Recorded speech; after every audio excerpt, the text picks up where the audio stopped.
Here's how to highlight text in Gmail in 2026 using your browser. Before we start, make sure to like the video and subscribe for more quick Gmail tips. First, open your browser and go to gmail.com.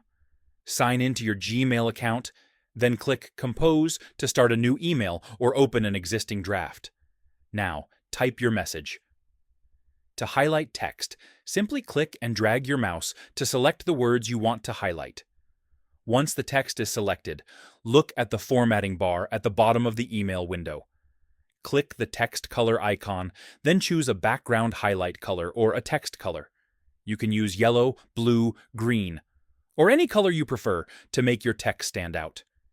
You can also combine highlighting with bold, italic, or underline to make important information even clearer. And that's it. You've successfully highlighted text in Gmail. Don't forget to like and subscribe for more simple Gmail tutorials.